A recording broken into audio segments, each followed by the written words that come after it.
Ano ba yung damdaming nasa tao na galing pa sa walang hanggan? Bago pa nilikha ng Diyos tayo, umiiral na yung damdamin na yon. At hindi pa nililikha ang alinmang bagay, umiiral na yon. Pero ngayon, meron tayo nun. So, meron tayong kapiraso ng walang hanggan, ano, Sis Luz? Oh. We have a piece of eternity. Opo. Ano po kaya yun?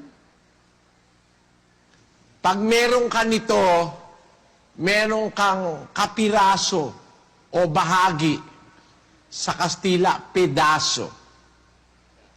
Pedazo de cielo que Dios me dio. Ayun, merong kantang ganun eh. Pedazo de cielo que Dios me dio. Ibig sabihin, binigyan siya ng kapiraso ng langit, ibinigay sa kanya ng Diyos. Un pedazo de cielo que Dios me dio. Binigyan ako ng Diyos ng kapiraso ng langit. Binigyan tayo ng Diyos ng isang bahagi ng eternity o ng walang hanggan. Nasa sayo yun, Sis Luz. Ano po yun? Nasa mga kapatid yun.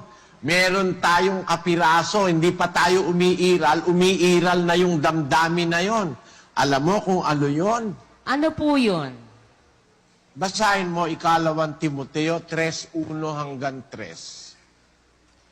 Datapwat alamin mo ito, na sa mga huling araw ay darating ang mga panahong mapanganib, sapagkat ang mga tao'y magiging maibigin sa kanilang sarili, maibigin sa salapi, mayayabang, mga mapagmalaki, mapagtungayaw, masuwayin sa mga magulang, mga walang pasalamat, mga walang kabanalan, walang katutubong pag-ibig, mga walang paglulubag.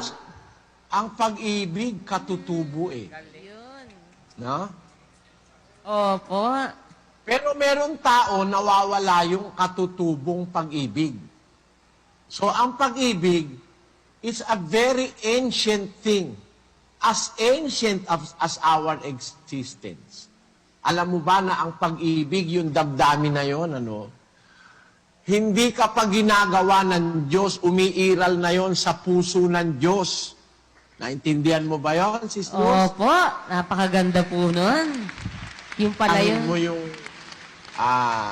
unang Juan 4:16 at 8. At ating nakilala at ating sinampalatayanan ang pag-ibig ng Diyos sa atin. Ang Diyos ay pag-ibig. At ang nananahan sa pag-ibig ay nananahan sa Diyos. At ang Diyos ay nananahan sa Kanya. Meron ka palang Diyos pagka meron kang pag-ibig. Amen. Nasa pagkatao mo, ang Diyos pag may pag-ibig ka. Bakit? Tuloy ang basa. Ang hindi umiibig ay hindi nakakakilala sa Diyos, sapagkat ang Diyos ay pag-ibig. Ang Diyos pala pag-ibig. Kaya, pagka meron kang pag-ibig, may bahagi na nasa'yo galing sa Diyos. May damdaming nasa'yo na hindi pa umiiral ang kahit ano, ay umiiral na. Kasi nauna sa lahat ng bagay ang Diyos kapatid na Luz Totoo po yun. Umiral siya bago pa ang lahat ng bagay. Mula nang walang pasimula, hanggang sa walang hanggan, ikaw ang Diyos.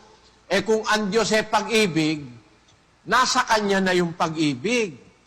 Tao ka ngayon, kailan ka lang lumitaw. Pero merong damdaming nasa'yo, wala pa ang kahit ano, nandun na yon, kasama na ng Diyos. Yun ang pag-ibig. Alam nyo ba, mga kapatid, na meron tayong a piece of antiquity in us, a piece of eternity in us, a pinch of godliness in us. At yun ay ang pag-ibig. Yung pag-ibig, damdaming nasa puso ng Diyos yun. Kaalinsabay nung pagkalalang sa atin, sapagkat nilalang tayo ng Diyos sa pag-ibig. Nang dahil sa pag-ibig, tayo'y naging tao. Nang dahil sa pag-ibig, nagbabagong, kalimutan ko yung kanta. Mayroong pag-ibig sa bawat tao, mawawala ang galit sa mundo. Ayun, magandang kanta yun no? Ang pag-ibig, mga kapatid, yung damdamin na yan, something to cherish. Parang brilyante. Pag nakakita kayo ng brilyante, bilyon-bilyon taon na yun umiiral. Ang pag-ibig, wala pang brilyante, meron ng pag-ibig. Nasa puso ng Diyos. Kaya yung merong brilyante, iniingatan yung brilyante. Something to cherish. Ngayon, walang kwenta yung brilyante pag ikukumpara sa isang bahagi ng eternidad o ng kawalang hanggan nasa atin. Yun ang pag-ibig. Tanungin nyo ngayon ang sarili nyo, mga kapatid, meron ba kayong pag-ibig? Ba kayong pag-ibig, mga kapatid?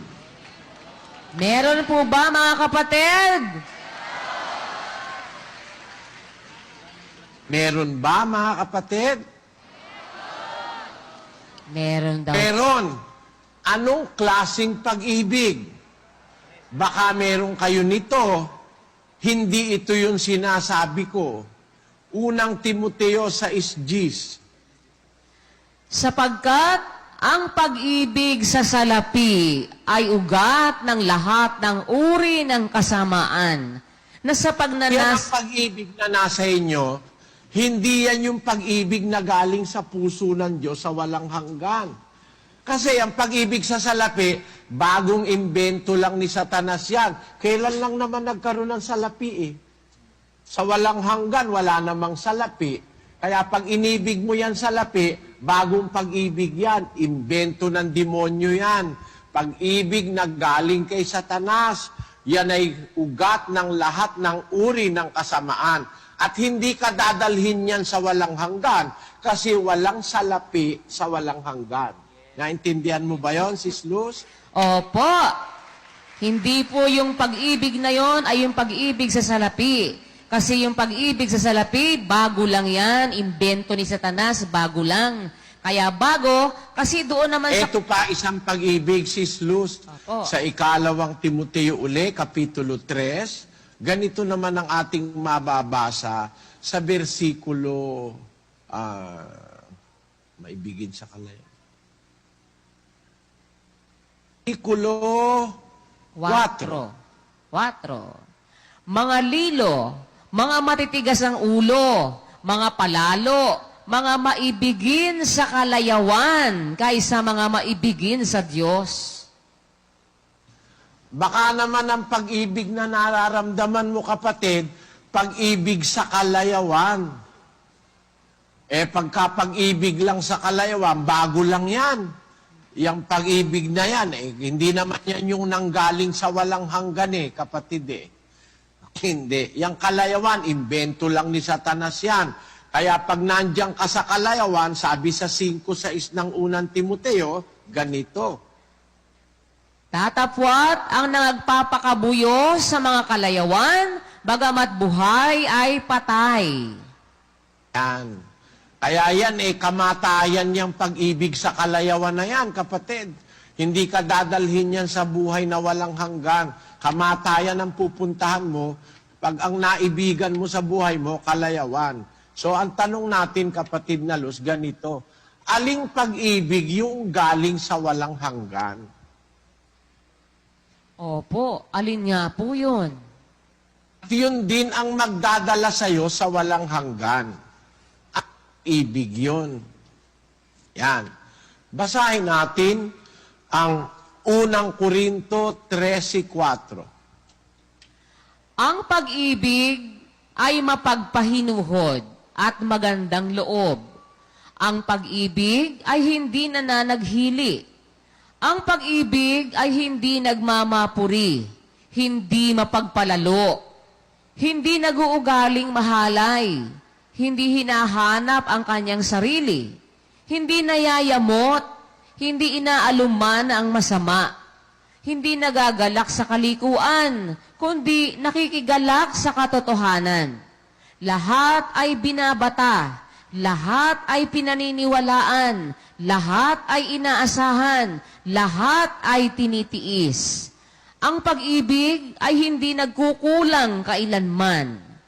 Kahit mo nga sa 13.8 sa Bibliang bagong ang Biblia, yung 13.8, kapatid na Luz. Ang pag-ibig ay walang katapusan. Subalit maging mga propesiya ay matatapos. Maging mga wika ay titigil. Maging kaalaman ay lilipas. Kaalaman lilipas. Ang hula, ang propesiya matatapos. Ang wika titigil. Darating ang panahon, yung wika ng mga tao, mawawala na yan. Magkakaroon na lang ng isang wika sa langit. Pero ang pag-ibig ay walang katapusan. So, ang walang katapusang pag-ibig, yung pag-ibig na wala, nanggaling din sa walang katapusan, nanggaling din sa walang hanggan. Alin yung pag-ibig na yon? Yun yung pag-ibig na itinuturo sa atin sa iglesia. Unang-una, ang pag-ibig ay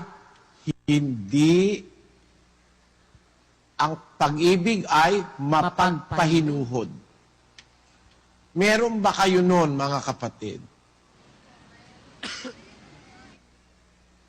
Meron po ba tayo noon? Meron ba kayong pagpapahinuhod? Pagka ba may nagkakasala sa inyo, o kaya merong nakikiusap sa inyo, nagpapahinuhod ba kayo? Yung pagpapahinuhod, ang ibig sabihin nun, pagpaparaya, pagbibigay, pagpapatawad, pagkukonsidera sa kahilingan ng kapwa o sa kagustuhan ng kapwa, nagpapahinuhod ka. Meron ba kayo nun, mga kapatid? Ano po ang sagot natin, mga kapatid? Meron po ba? Ang pag-ibig, magandang loob. Pagka may pag-ibig ka, nagmamagandang loob ka, hindi ka maramot. Yun ang ibig sabihin ng magandang loob. Generous. Mapagbigay ang may pag-ibig.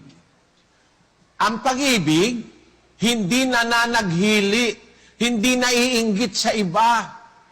Na pag nakakita siya ng gano'n, naiinggit siya. Nagagalit siya pag wala siya nung meron yung iba. Pag hindi siya nabigyan, nananaghili siya. Naiinggit siya. Masama yun.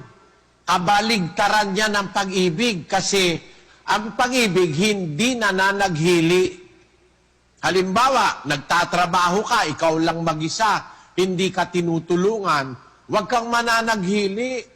Basta tuloy mo yung kung ano yung magagawa mo. Pero maninisi ka ng iba, mananaghili ka ng iba.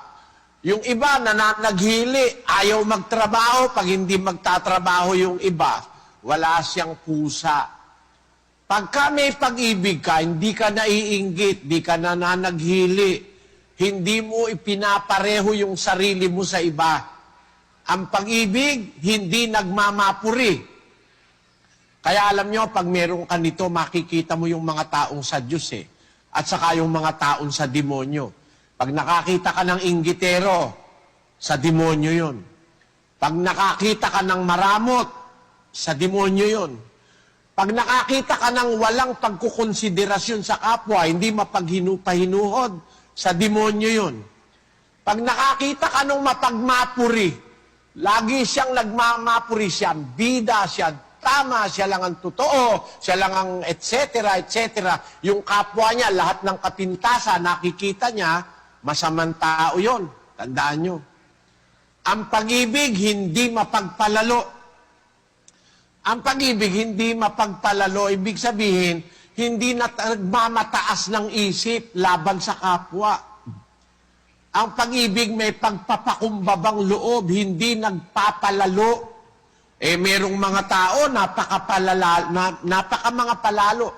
Ay, yung may pag-ibig, hindi nag-uugaling mahalay. Tapos, yung pag-ibig, hindi hinahanap ang kanyang sarili. Hindi mo hahanapin yung sarili mo sa iba. Iba yung iba kaysa sa'yo. Do not expect yourself from others. Kasi pag ini-expect mo yung sarili mo sa iba, hindi mo makakasundo yung tao kasi hindi mo makikita yung sarili mo eh. Sa iba eh, ikaw lang yun eh. Ikaw yun eh, hindi mo makikita sa iba. Kaya nga ako, madalas na akong nagtitiimbagang eh. Ako kasi, pagkakakain ako, ayoko nang may natatapong isang butil na bigas o kanin.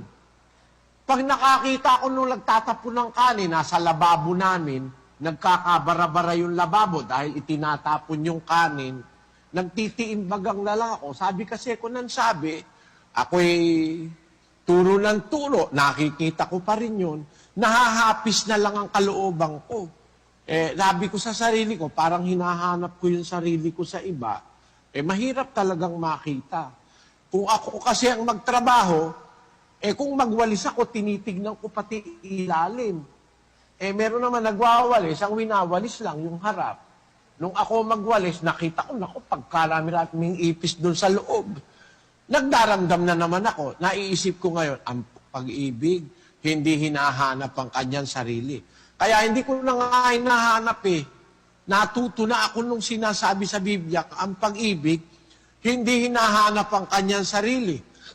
Hindi nayayamot. Hindi mayayamutin. Ngayon, kung ikaw ay may pag-ibig, hindi ka mayayamot, hindi ka mayayamutin, hindi ka agad galit, hindi ka agad mabigat ang loob sa kapwa. Ang pag-ibig, hindi inaalumana ang masama. Yung masama, hindi yun ang tinitignan mo sa kapwa mo. Kundi, ang tinitignan mo yung mabuti. Tapos, ang pag-ibig, hindi nagagalak sa kalikuan. Hindi ang kagalakan mo'y sugal, babae, alak, lasing, kalayawan. Hindi yun ang kagalakan mo pagka meron kang pag-ibig. Kundi, nagagalak sa katotohanan. So, ang kagalakan mo, yung aral ng Diyos, yung katotohanan, kaya masaya ka sa pasalamat eh. Masaya ka sa pagkakatipon, masaya ka sa pag-awit. Sino sa inyo nagagalak sa pasalamat, mga kapatid?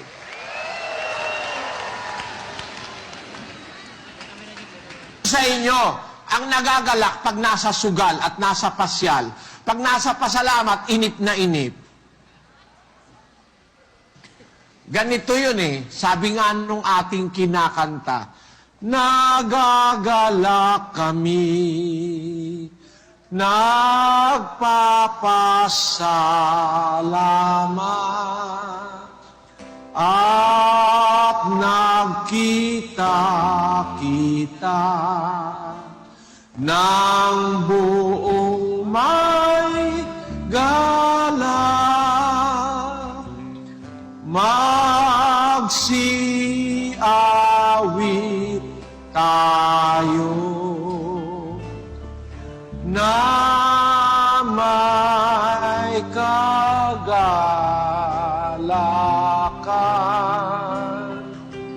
sa niyong bagong awit. Magpahanggang wakas, mag-awitan tayo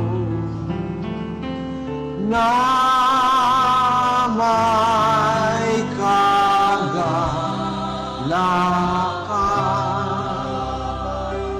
sa Diyos na Ama.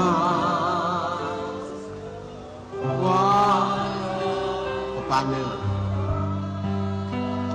Pantay sa Kanya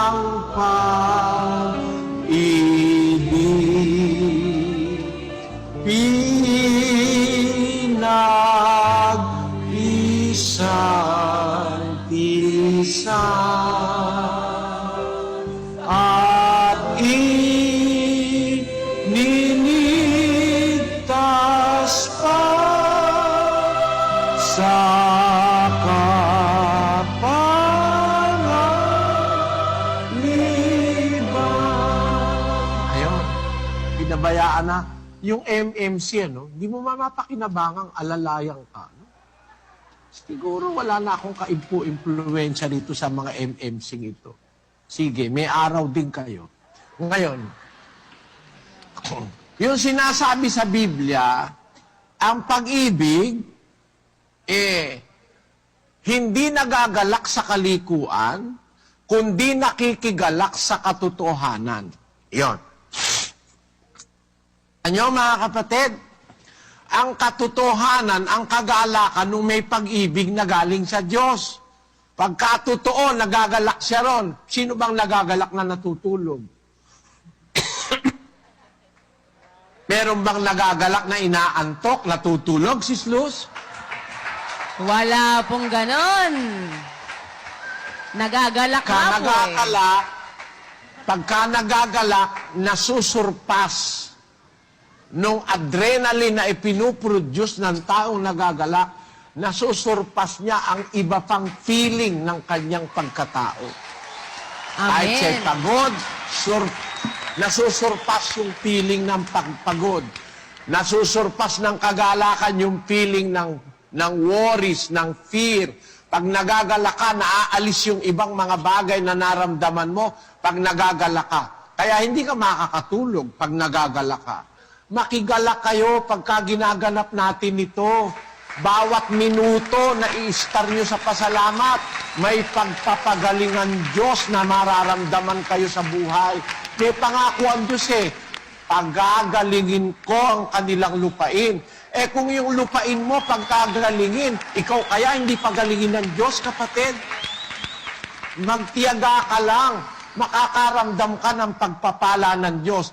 Kung ang aking bayan tinatawag sa aking pangalan, ay magpakumbaba at dumalangin at hanapin ang aking mukha at talikuran ang kanilang masamang mga lakad. Akin lang didinggin sa langit, ipatatawad ko ang kanilang kasalanan at pagagalingin ko ang kanilang lupain. Pangako ng Diyos yan na hindi marunong magsinungaling. Makakaramdam kayo ng pagpapagaling, pagliligtas ng Diyos, kung kayo'y makikigalak sa katotohanan. At ang isang dapat nating ikagalak ay ang paghahandog ng pagpapasalamat natin sa Diyos, mga kapatid. Gising pa ba kayo, mga kapatid?